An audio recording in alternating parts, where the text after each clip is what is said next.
مگر جو اللہ کے نیک بندے ہوتے نا، جو غلام مصطفیٰ ہوتے، اسے قبر کا ڈر نہیں ہوتا، قبر میں کوئی غم نہیں ہوتا۔ موت جب اس کے پاس آتی ہے نا تو اللہ کے نیک بندے اسے گلے لگا لیا کرتے۔ حضرت بایزید بستامی کہ جن کے نام لینے کی وجہ سے جہنم کے آگ بھی ٹھنڈے ہو جاتے ہیں،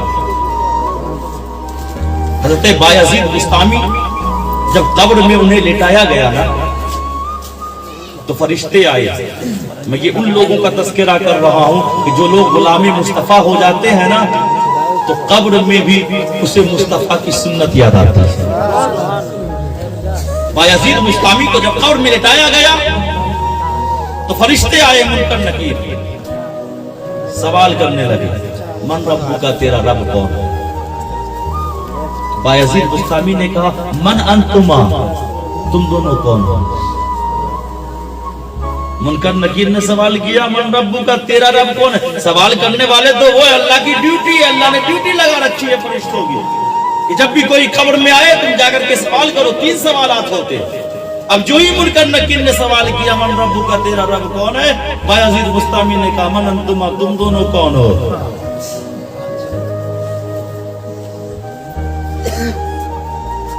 آئے کیا تمہیں یہ پتا نہیں ہے کہ جب بھی مصطفیٰ کی یہ سنت ہے کہ جب کوئی کہیں جائے تو سب سے پہلے سلام کرے؟ بایزید بستامی، یہ پتا نہیں ہے تمہیں کہ مصطفیٰ کی یہ سنت ہے کہ جب کوئی شخص کہیں داخل ہو تو سلام کرے؟ فرشتے بھی سوچنے لگے کہ یہ کون سا بابا چلا آیا قبر میں جو قبر میں آنے کے بعد مجھے ہی سنت مصطفیٰ سکھا رہا ہے۔ فرشتے باہر آ گئے، باہر آنے کے بعد پھر گئے، اور گئے تو کیسے؟ سلام کرتے ہوئے گئے، سلام کرتے ہوئے گئے۔ تو جو مصطفیٰ کا ہو جاتا ہے وہ قبر میں بھی فرشتوں کو مصطفیٰ کی سنتیں سکھاتا ہے۔ جو مصطفیٰ کا ہو جائے اسے قبر کے سوالات سے کیا ڈرنا، اسے قبر کے سوالات سے ڈر نہیں لگتا ہے، وہ قبر میں جا کر کے بھی مصطفیٰ کی سنت کو سکھا رہا ہے۔ یہ بایزید بستامی پھر فرمایا، اے فرشتے، تم مجھ سے سوال کر رہے ہو کہ میرا رب کون ہے؟ پہلے یہ بتاؤ کہ کیا میں جواب دوں گا تو تم میرے جواب کو مان لو گے؟ میری مانو گے یا خدا کی مانو گے؟ فرشتے نے کہا، یقیناً میں خدا کا مانوں گا۔ اگر تو جواب دے بھی دے تو اللہ کہے گا کہ ہاں یہ میرا نیک بندہ ہے، تبھی تو میں مانوں گا کہ ہاں اللہ کا یہ نیک بندہ ہے۔ بایزید بستامی فرماتے، تو پھر اسی سے پوچھ کر کے آگے یہ کون ہے؟ پھر سوال کیوں کرنے آ گیا؟ پھر رب سے ہی پوچھ کر کے آتا نا کہ یہ بندہ کون ہے۔ آواز آئی، ندا، اے فرشتے چھوڑ دو، یہ میرا محبوب بندہ ہے۔ اے فرشتے اسے چھوڑ دو، یہ میرا محبوب بندہ ہے۔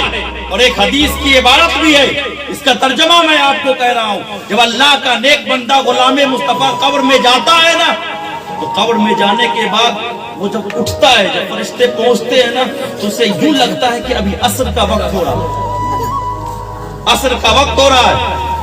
یمسح عینانی، وہ اپنے دونوں آنکھوں کو پوچھتے ہوئے اٹھتا ہے۔ جب انسان نیند سے اٹھتا ہے تو کیا کرتا ہے؟ اپنے دونوں آنکھوں کو میلتا ہے نا، پھر نیند کھلتی ہے، ہاں اب میں بیدار ہو چکا۔ تو جب وہ اٹھتا ہے نا تو اپنے دونوں آنکھوں کو میلتے ہوئے اٹھتا ہے، مسح کرتے ہوئے اٹھتا ہے۔ اسے لگتا ہے کہ اب عصر کا وقت قریب ہو گیا۔ جو غلام مصطفیٰ، فرشتے پوچھتے، من رب کا؟ تو جو نیک بندے ہوتے ہیں نا وہ فرشتے کو دھکا دے دیتا ہے اور کہتا ہے، چھوڑ دو مجھ کو، عصر کا وقت جا رہا ہے، مجھے پہلے نماز پڑھ، مجھے چھوڑ، مجھے چھوڑ دو، عصر کا وقت ہے۔ اگر میں تمہارے سوال کا جواب دوں گا نا تو میرے عصر کی نماز قضا ہو جائے گی، اس لیے مجھے عصر کی نماز پڑھ لینے دو۔ اور حدیث یہیں پر ختم۔ اس کے آگے مصطفیٰ جان رحمت نے نہیں فرمایا، کیوں؟ اس لیے کہ یہیں پر بات ختم ہو گئی۔ ہمیں جسے قبر میں بھی خدا اور اس کے رسول کی شریعت کا احساس ہو، وہ یقیناً کسی اور کا بندہ نہیں ہو سکتا۔ بندہ ہوگا تو خدا کا بندہ ہوگا، غلام ہوگا تو مصطفیٰ کا غلام، بندہ ہوگا تو خدا کا بندہ ہوگا، اور غلام ہوگا تو مصطفیٰ کا غلام ہوگا۔ اسے قبر میں بھی فکر ہو کہ ہمیں نماز پڑھنی ہے۔ اور آج تو لوگ تاش کی پتی کے چکر میں نماز چھوڑ دیتے ہیں، تاش کھیلنا، دارو کے چکر میں نماز چھوڑ دیتے ہیں، مارکیٹوں کے چکر میں نماز چھوڑ دیتے ہیں، روپیہ پیسہ کمانے کے چکر میں نماز چھوڑ دیتے ہیں۔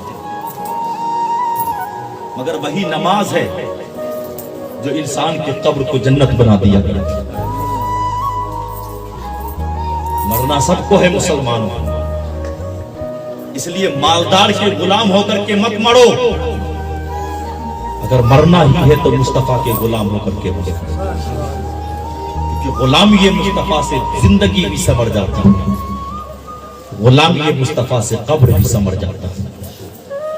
اور جب تک زندگی باقی رہے، ارے ماں باپ کے چلے جانے کے بعد تم میلاد اور فاتحہ سب کر لیتے ہیں، اگر نہیں کریں گے تو دنیا والا کیا کہے گا؟ سب کر لیتے ہیں، نہیں کریں گے تو پاس والے کیا کہیں گے؟ دیکھو ماں باپ مر گئے، کم سے کم میلاد کر لیا جائے۔ مسلمانوں، ماں باپ جب تک زندہ ہیں ان کی خدمت کرتے ہیں۔